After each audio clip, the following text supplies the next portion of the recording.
जय श्री राम। श्री रामचरितमानस बालकांड कथा अब 19वें क्रम संख्या में प्रवेश करेगी। पिछले प्रसंग में आपने राजा प्रताप भान की कथा सुनी, जो कि अभी चल ही रही है।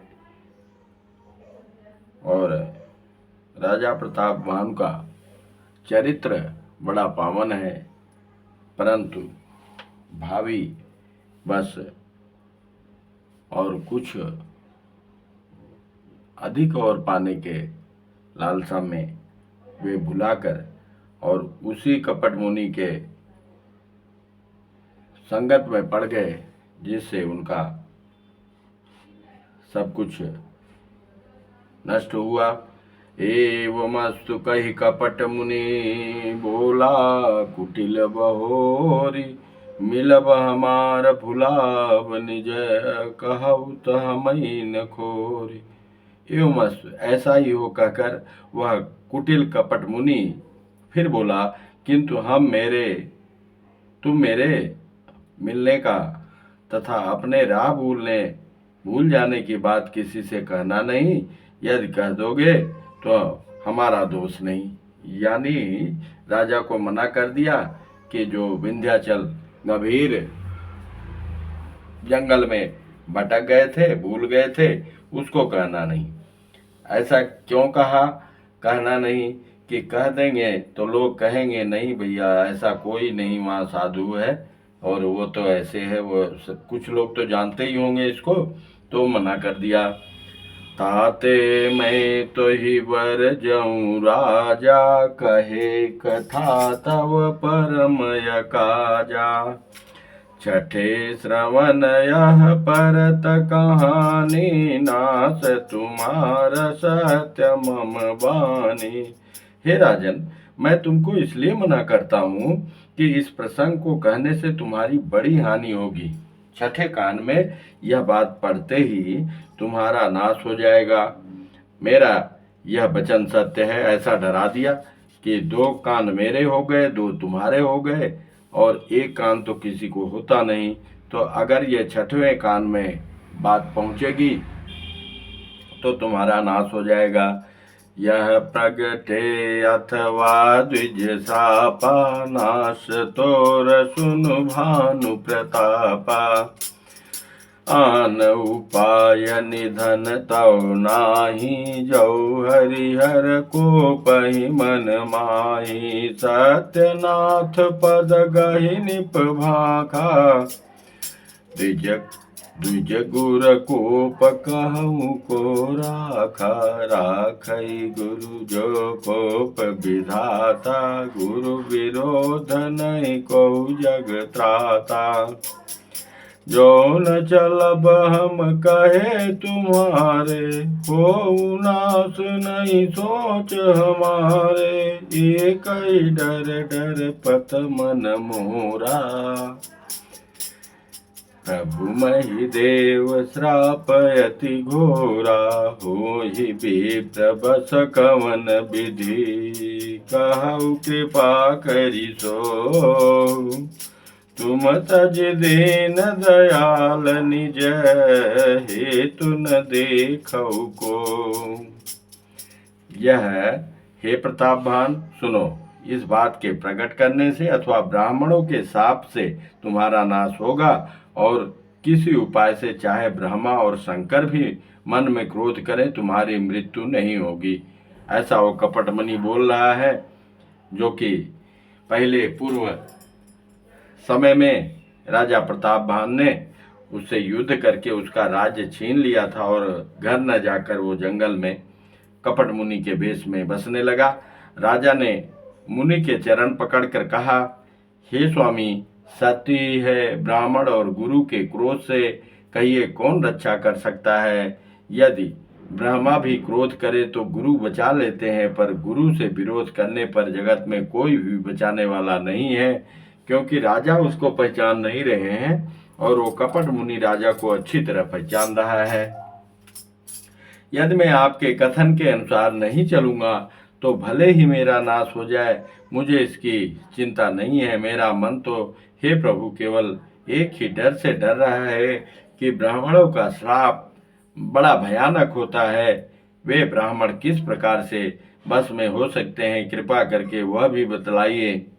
हे दीनदयाल, आपको छोड़कर और किसी को मैं अपना हितु नहीं देखता, जबकि सब कुछ सारा संपन्न है राजा प्रतापभान, लेकिन फिर भी इसके मोह जाल में फंस गए। सुनु निप विविध जतन जग माही, कष्ट साध्य पुनि होई कि नाही।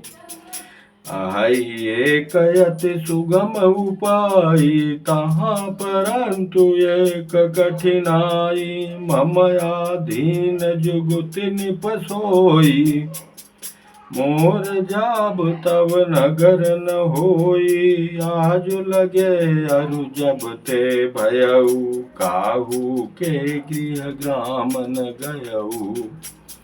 जौन जाऊं तब होई अकाजू, बनायाई असमंजस आजू। सुनि महिष बोले मृदुबानी, नाथ निगम यस नीति बखानी। बड़े स्नेह लघुन पर करही, गिरि निज सिरनि सदा तृण धरही। जलधि अगाध मौलि बह फेनु, संतत धरनि धरत सिर रेनु। बस कहि गहे नरेश पद, ओह स्वामी होहु कृपाल। मोहि लागे दुख सह्य प्रभु, सज्जन दीन दयाल। उस कपट मुनि पे इतना भरोसा हो गया राजा प्रतापभान को कि कुछ सोच भी नहीं रहे हैं। तपस्वी ने कहा, हे राजन सुनो, संसार में उपाय तो बहुत हैं, पर वे कष्ट साध्य हैं, बड़ी कठिनता से बनने में आते हैं, और इस पर भी सिद्ध हो या न हो, उनकी सफलता निश्चित नहीं है। हाँ, एक उपाय बहुत सहज है, परंतु उसमें भी एक कठिनता है। हे राजन, वह युक्ति तो मेरे हाथ में है, पर मेरा जाना तुम्हारे नगर में नहीं हो सकता। जब से पैदा हुआ हूँ तब से आज तक मैं किसी के घर अथवा गांव नहीं गया, परंतु यदि नहीं जाता हूँ तो तुम्हारा काम बिगड़ता है। आज यह बड़ा असमंजस आ पड़ा। यह सुनकर राजा कोमलवाणी से बोला, हे नाथ, वेदों में ऐसी नीति कही है कि बड़े लोग छोटों पर स्नेह करते हैं। पर्वत अपने सिरों पर सदा तृण घास तिनके धारण करके रखते हैं। अगाध समुद्र अपने मस्तक पर फेन को धारण करता है, और धरती अपने सिर पर सदा धूलि को धारण किए रहती है। ऐसा कहकर राजा ने मुनि के चरण पकड़ लिए और कहा, हे स्वामी, कृपा कीजिए, आप संत हैं, दीन दयालु हैं, अतः हे प्रभु, मेरे लिए इतना कष्ट अवश्य कही सहिए। ऐसा राजा प्रतापभान ने कहा। जानिनि पहि आपन आधीना, भोला तापस कपट प्रवीणा। सत्य कहूँ भूपति सुन तोहि, जग नाहिन दुर्लभ कछु मोहि। अवश्य काज मैं करियऊँ तोरा, मन तन बचन भगत तय मोरा। जोग जुगुति तप मंत्र प्रभाऊ, फलई तबई जब करिय दुराऊ। जौन रे समय करऊँ रसोई, तुम पर सोई जानन कोई। अन्न सो जोई जोई भोजन करई, सोई सोई तव आयसु अनुसरई। पुनि तिनके गृह जेवई जोऊ, तव बस होई भूप सुन सोऊ। जाई उपाय रचऊ निपयेहु, संबत भरि संकल्प करेहु। राजा को अपने अधीन जानकर कपट में प्रमणि तपस्वी बोला, हे राजन सुनो, मैं तुमसे सत्य कहता हूँ, जगत में मुझे कुछ भी दुर्लभ नहीं है। मैं तुम्हारा काम अवश्य करूंगा, क्योंकि तुम मन, वाणी और शरीर तीनों से मेरे भक्त हो। पर योग, युक्ति, तप और मंत्र का प्रभाव तभी फलीभूत होता है जब वे छिपा कर किए जाते हैं। बात तो अच्छी कहा, योग, युक्ति, तप और मंत्र का प्रभाव तभी फलीभूत होता है जब वे छिपा कर किए जाते हैं। हे नरपति, मैं यदि रसोई बनाऊं और तुम उसे परोसो और मुझे कोई जानने न पाए, ये गड़बड़ कर दिया, तो उस अन्न को जो जो खाएगा सो सो तुम्हारा आज्ञाकारी बन जाएगा। यही नहीं, उन भोजन करने वालों के घर भी जो जो कोई भोजन करेगा, हे राजन सुनो, वह भी तुम्हारे अधीन हो जाएगा। हे राजन, जाकर यही उपाय करो और वर्ष भर भोजन कराने का संकल्प कर लेना। ऐसा संकल्प करवा दिया। नित नूतन द्विज सहस सत बरहु सहित परिवार, मैं तुम्हारे संकल्प लगी दिन कर विजयवनारी। नित्य नए 1 लाख ब्राह्मणों को कुटुंब सहित निमंत्रण करना। मैं तुम्हारे संकल्प के काल अर्थात 1 वर्ष तक प्रतिदिन भोजन बना दिया करूंगा। यही विधि भूप कष्ट अति थोरे, होई यही सकल बे प्रवस तोरे, करिय विप्र होम मख सेवा, तही प्रसंग सहज ही बस देवा, और एक तोई कहूँ लखाऊ, मैं यही बेसन आऊब काऊ, तुम्हारे ऊपर हित कहूराया, हरियाणब मैं करि निज माया, तप बल तेहि करि आप समाना, रखियऊँ यहाँ बरस परवाना, मैं धरिता सुबेसु सुनु राजा, सब विधि तोर संवारब काजा, गए निशि बहुत शयन अब कीजे, मोहि तोहि भूप भेंट दिन तीजे, मैं तप बल तोहि तुरग समेता, पहुँचै हम सोवत ही निकेता, मैं आऊब सोई बेसुधरे, पहचानहु तब मोहि, जब एकांत बोलाई सब कथा सुनाऊं तो। हे राजन, इस प्रकार बहुत ही थोड़े परिश्रम से सब ब्राह्मण तुम्हारे बस में हो जाएंगे। ब्राह्मण हवन यज्ञ और पूजा सेवा जो भी करेंगे, उस प्रसंग संबंध से देवता भी सहज में ही बस हो जाएंगे। मैं एक और पहचान तुमको बताए देता हूँ कि मैं इस रूप में कभी नहीं आऊँगा। हे राजन, मैं अपनी माया से तुम्हारे पुरोहित को हर लाऊंगा, तप के बल से उसे अपने समान बनाकर 1 वर्ष तक यहाँ रखूंगा। और हे राजन सुनो, मैं उसका रूप बनाकर सब प्रकार से तुम्हारा काम सिद्ध करूंगा। हे राजन, रात बहुत बीत गई, अब सो जाओ। आज से तीसरे दिन मुझसे तुम्हारी भेंट होगी। तप के बल से मैं घोड़े से ही तुमको सोते ही मैं घर पहुंचा दूंगा। मैं वही पुरोहित का वेश धरकर आऊंगा। जब एकांत में तुमको बुलाकर सब कथा सुनाऊंगा, तब तुम मुझे पहचान लेना। ऐसा कपट मुनि कहता है राजा प्रताप भान से। शयन कीन निपयाय सुमानी, आसन जाई बैठ छल ज्ञानी, श्रमित भूप निद्रायति आई, सो किमि सोव सोच अधिकाई, काल के तु निश्चर तह आवाज, सुकर होई निपहि भुलावा, परम मित्र तापस निपकेरा, जानई सोवति कपट घनेरा, तहि के सत सुत अरु 10 भाई, खलति अजय देव दुखदाई, प्रथम ही भूप समर सब मारे, बेप्रसंत सुर देख दुखारे, तहि खल पाछिल बैरु समारा, तापस निप मिलि मंत्र विचारा, जहि रिपुछय सोई रचन उपाऊ, भावी बस न जान कछुराऊ, रिपु तेजसी अकेल अपि, लघु करि गनियन तासु, अजहु दे दुख रवि शशि, सिर अवशेषित राहु। राजा ने आज्ञा मानकर शयन किया और वह कपट ज्ञानी आसन पर जा बैठा। राजा थका था, उसे खूब गहरी नींद आ गई, पर वह कपटी कैसे सोता, उसे तो बहुत चिंता हो रही थी। उसी समय वहां कालकेतु राक्षस आया जिसने सूअर बनकर राजा को भटकाया था, वह मतलब राजा आए नहीं, ये सब माया करके भटका के राजा को यहाँ छोड़ दिया। वही कालकेतु, वह तपस्वी राजा का बड़ा मित्र था और खूब छल प्रपंच जानता था। तेई के उसके 100 पुत्र और 10 भाई थे कालकेतु के, जो बड़े ही दुष्ट, किसी से न जीते जाने वाले और देवताओं को दुख देने वाले थे। ब्राह्मणों, संतों और देवताओं को दुखी देखकर राजा ने उन सबको पहले ही युद्ध में मार डाला था।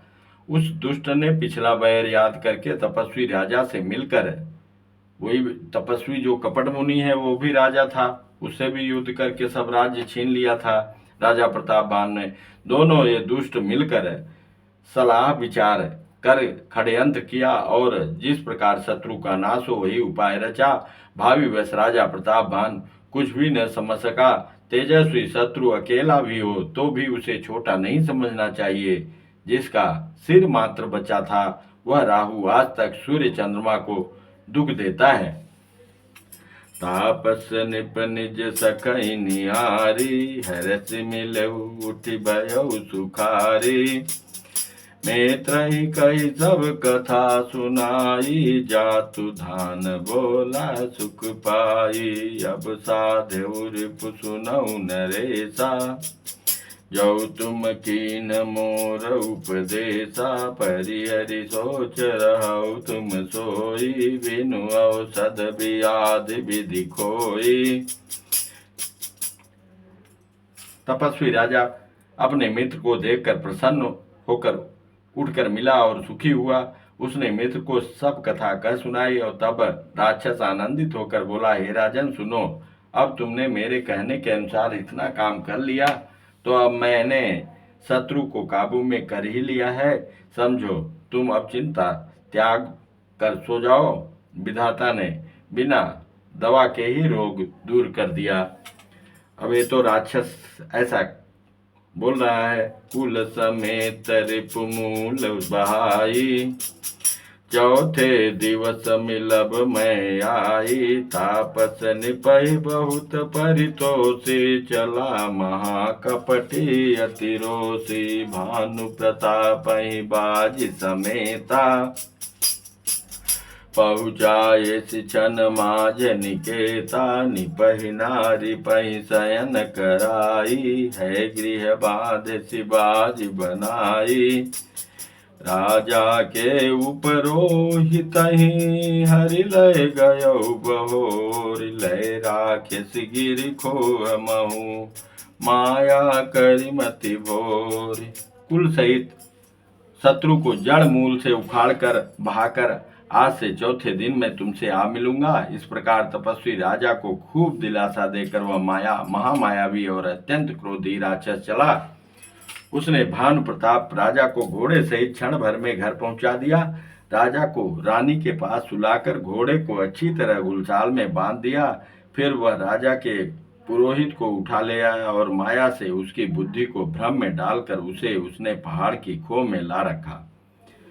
और आप बिरचि उपरोहित रूपा, परे जाई तई से जय अनुपा। जाग्यउ निपयन भय बिहाना, देखि भवन यति अचर जुमाना। मुनि महिमा मन मौन, मुनि महिमा मन महु अनुमानी। उठऊ गवई जय जानन रानी, कानन गयो बाजी चढ़ते ही। पुर नर नारी न जाने उके, गए जाम जुग भूपति आवा। घर घर उत्सव बाज बधावा, उपरोहित देख जब राजा। चकित बिलोकि सुमिरि सोई काजा, जुग समन पहि गए दिन तीनी। कपटी मुनि पदर मति लीनी, समय जानि उपरोहित आवा। निपहि मते सब कहि समुझावा, निपर से पहचान गुरु। ब्रह्म बस रहा न चेत, बरे तुरत सत सहस बर। विप्र कुटुंब समेत। वह आप पुरोहित का रूप बनाकर उसकी सुंदर सेज पर जा लेटा। राजा सवेरा होने से पहले ही जागा और अपना घर देखकर उसे बड़ा ही आश्चर्य माना। मन में मुनि की महिमा का अनुमान करके वह धीरे से उठा, जिसमें रानी न जान पावे। फिर उसी घोड़े पर चढ़कर वन को चला गया। नगर के किसी भी स्त्री पुरुष ने नहीं जाना। दोपहर बीत जाने पर राजा आया। घर घर उत्सव होने लगा और बधावा बजने लगा। जब राजा ने पुरोहित को देखा तब वह अपने उसी कार्य का स्मरण करके आश्चर्य से देखने लगा। राजा को 3 दिन युग के समान बीते। उसकी बुद्धि कपटी मुनि के चरणों में लगी रही। निश्चित समय जानकर पुरोहित बना हुआ राक्षस, वो राक्षस ही बन गया था पुरोहित। वो कपट मुनि तो वहीं रह गया और वो अलग इंतजाम कर रहा है, साजिश रच रहा है, और राक्षस सब कुछ अब माया कर रहा है। आया और राजा के साथ ही की हुई गुप्त सलाह के अनुसार उसने अपने सब विचार उसे समझाकर कह दिया। संकेत के अनुसार गुरु को उस रूप में पहचान कर राजा प्रसन्न हुआ। भ्रमवश उसे चेत न रहा कि यह तापस मुनि है या काल केतु राक्षस है। ये कौन है, वो कुछ जानना ही नहीं चाहते थे। उसने तुरंत 1 लाख उत्तम ब्राह्मणों को कुटुंब सहित निमंत्रण दे दिया।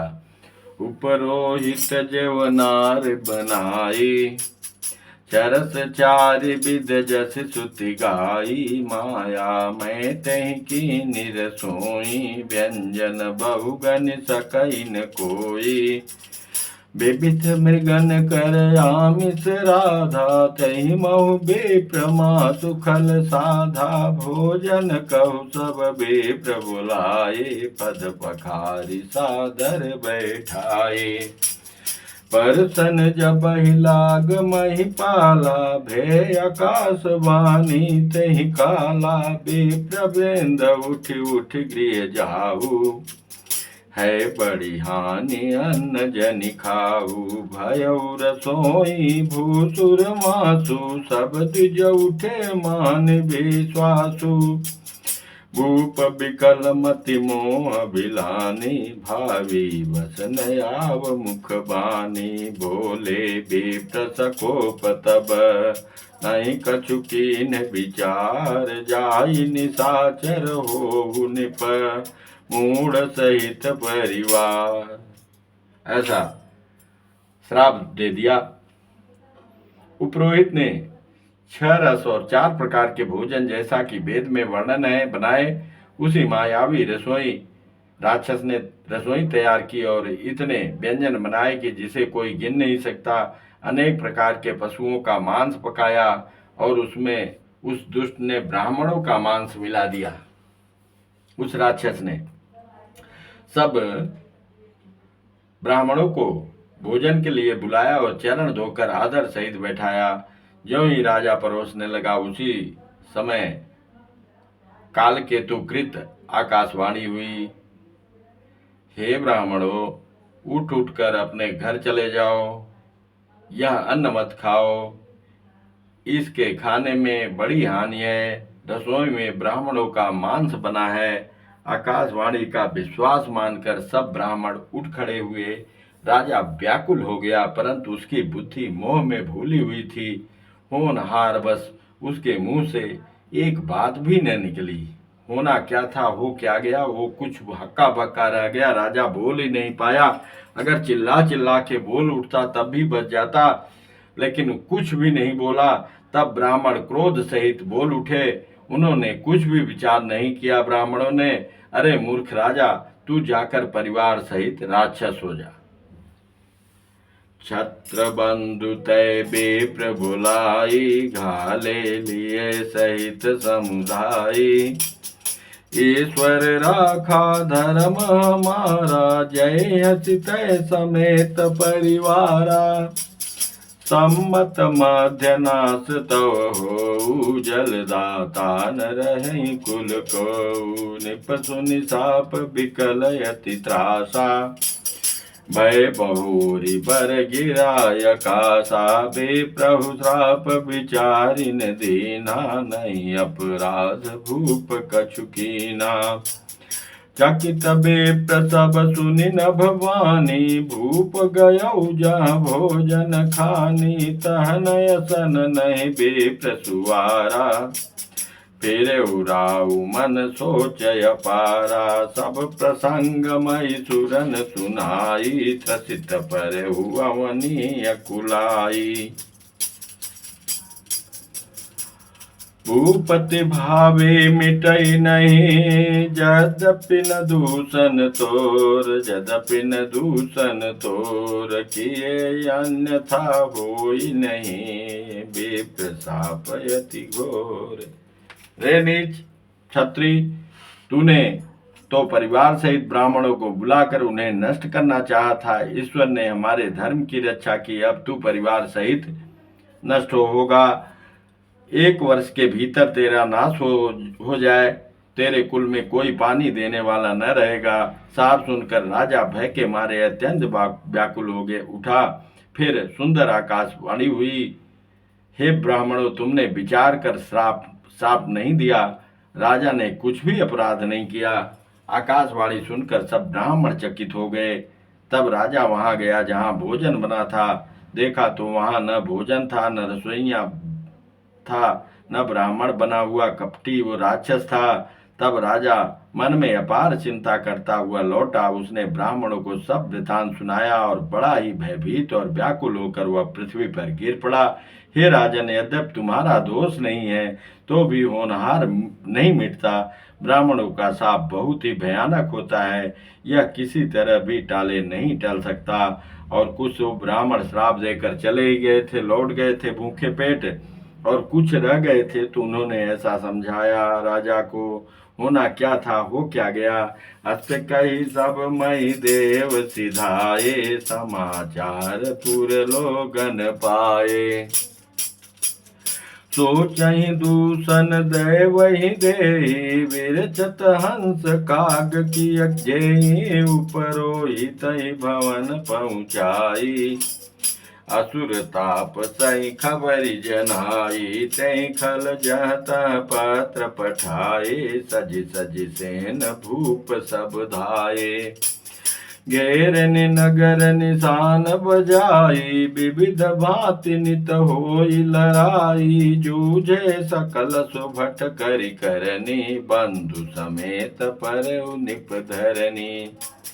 सत्य केतु कुल को नहीं बाचा, विप्र शाप किमि होई असाचार। पूजित सब निप नगर बसाई, निज पुर गवने जय जसु पाई।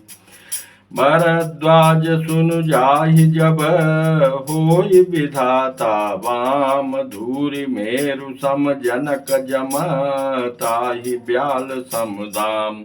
ऐसा कहकर सब ब्राह्मण चले गए। नगरवासियों ने जब यह समाचार पाया तो ये चिंता करने लगे और विधाता को दोष देने लगे, जिसने हंस बनाते बनाते कौवा कर दिया। ऐसे पुण्यात्मा राजा को देवता बनाना चाहिए था, सो राक्षस बना दिया। पुरोहित उसके घर पहुंचाकर असुर कालकेत ने कपटी तपस्वी को खबर दी। उस दुष्ट ने जहां तहां पत्र भेजे, जिससे सब बैरी राजा सेना सजा सजाकर चढ़ दौड़े और उन्होंने डंका बजाकर नगर को घेर लिया। नित्य प्रति अनेक प्रकार से लड़ाई होने लगी।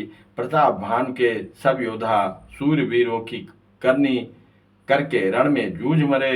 राजा भी भाई समेत मारा गया। खेत रहा, सत्य केतु के कुल में कोई नहीं बचा। ब्राह्मणों का शाप झूठा कैसे हो सकता है। शत्रु को जीतकर नगर को फिर से बसाकर सब राजा विजय और यश पाकर अपने अपने नगर को चले गए।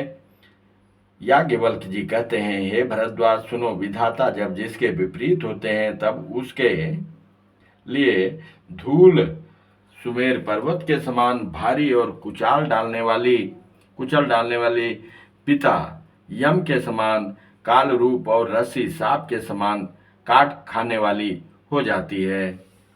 यद्यपि इसमें राजा प्रताप भान का कोई दोष नहीं था, लेकिन भावी बस ये सब हो गया। काल पाई मुनि सुन सोई राजा, भयउ निशाचर सहित समाजा। 10 सिर ताई 20 भुज दंडा, रावण नाम वीर बरिवंडा। वही रावण होगा तथा भूप अनुज हरिमर्दन नामा, भयउ सो कुंभकर्ण बल धामा। सचिव जो रहा धर्म रुचि जासु, भयउ विमात्र बंधु लघुतासु। नाम विभीषण जहि जग जाना, विष्णु भगत विज्ञान निधाना। रहे जे सुत सेवक निपकेरे, भय निशाचर घोर घनेरे। हे मुनि सुनो, समय पाकर वही राजा परिवार सहित रावण नामक राक्षस हुआ। उसके 10 सिर और 20 भुजाएं थी। वह बड़ा ही प्रचंड सूरवीर था। अरिमर्दन नाम का जो छोटा भाई था राजा का, वह बल का धाम कुंभकर्ण हुआ। उसका जो मंत्री था जिसका नाम धर्मरुचि था, वह रावण का सौतेला भाई विभीषण हुआ। उसका नाम विभीषण था, जिसे सारा जगत जानता है। वह विष्णु भक्त और ज्ञान विज्ञान का भंडार था। और जो राजा के पुत्र और सेवक थे वे सभी बड़े भयानक राक्षस हुए। ये राम कथा की कहानी है। ऐसे भगवान का अवतार हुआ। काम रूप खल जिन सयने का, कुटिल भयंकर विगत विवेका। कृपा रहित हिंसक सब पापी, वरनिन जाई विश्व परितापी। उपजे यद्यपि पुलस्त कुल, पावन अमल अनूप। तदपि महीसुर श्राप बस, भय सकल अघुरूप। वे सब अनेकों जाति के मनमाना रूप धारण करने वाले दुष्ट, कुटिल, भयंकर, विवेक रहित, निर्दयी, हिंसक, पापी और संसार भर को दुख देने वाले हुए। उनका वर्णन नहीं हो सकता। यद्यपि पुलस्त ऋषि के पवित्र, निर्मल और अनुपम कुल में उत्पन्न हुए, तथा ब्राह्मणों के शाप के कारण वे सब पाप रूप हो गए। किन विविध तप तीनों भाई, परम उग्र नहीं बरनि सजाई। गयउ निकट तप देखि विधाता, मांगहु वर प्रसन्न मैं ताता। कर बिनती पद गहि 10 सीसा, बोलहु वचन सुनहु जगदीशा। हम काहू के मरहि न मारे, मानर मनुज जाति दुई बारे। एव मत तुम बढ़ तप कीन्हा, मैं ब्रह्मा मिलित वर दीना। पुनि प्रभु कुंभकर्ण पै गयऊ, तहि विलोक की मन विस्मय भयऊ। जऊ यही खल नित कर बयाहारू, होई सब उजारि संसारु। सारद प्रेरिता सुमति फेरी, मागिस नीद खाम मागिस नीद मास खटकेरी। गए विभीषण पास पुनि, कहऊ पुत्र वर मागु। तहि माग्यऊ भगवंत पद, कमल अमल अनुराग। तीनों भाइयों ने अनेकों प्रकार की बड़ी ही कठिन तपस्या की, जिसका वर्णन नहीं हो सकता। उनका उग्र तप देखकर ब्रह्मा जी उनके पास गए और बोले, हे तात, मैं प्रसन्न हूँ, वर मांगो। रावण ने विनय करके और चरण पकड़कर कहा, हे जगदीश्वर, सुनिए, वानर और मनुष्य, इन 2 जातियों को छोड़कर हम और किसी के मारे न मरे, यह वर दीजिए। शिव जी कहते हैं कि मैंने और ब्रह्मा जी ने मिलकर उसे वर दे दिया कि ऐसा ही हो। तुमने बड़ा तप किया है। फिर ब्रह्मा जी कुंभकर्ण के पास गए। उसे देखकर उनके मन में बड़ा आश्चर्य हुआ। जो यह दुष्ट नित्य आहार करेगा तो सारा संसार ही उजड़ जाएगा, ऐसा विचार कर ब्रह्मा जी ने सरस्वती को प्रेरणा करके उसकी बुद्धि फेर दी, जिससे उसने 6 महीने की नींद मांगी। फिर ब्रह्मा जी विभीषण के पास गए और बोले, हे पुत्र, वर मांगो। उसने भगवान के चरण कमलों में निर्मल, निष्काम और अनन्य प्रेम मांगा। तिनहि देई बर ब्रह्म सिधाये, हर्षित थे अपने गृह आये। मैं तनुजा मंदोदरी नामा, परम सुंदरी नारी ललामा, सोई मैं दीन राम नहीं आनी, होई जातु धान पति जानी। हर्षित भयउ नारी भलि पाई, पुनि दो बंधु बियायति जाई। गिरि त्रिकूट एक सिंधु मझारी, विधि निर्मित दुर्गम यति भारी। सोई मैं दानव बहुरी संहारा, कनक रचित मणि भवन अपारा। भोगावती जस यहि कुल वासा, अमरावती जस सक्र निवासा। तहि ते अधिक रम्य यति बंका, जग विख्यात नाम तहि लंका। खाई सिंधु गभीर यति, चारियों दिस फिरि आऊ। कनक कोट मणि खचित दृढ़, भरनि निजाई बनाऊ।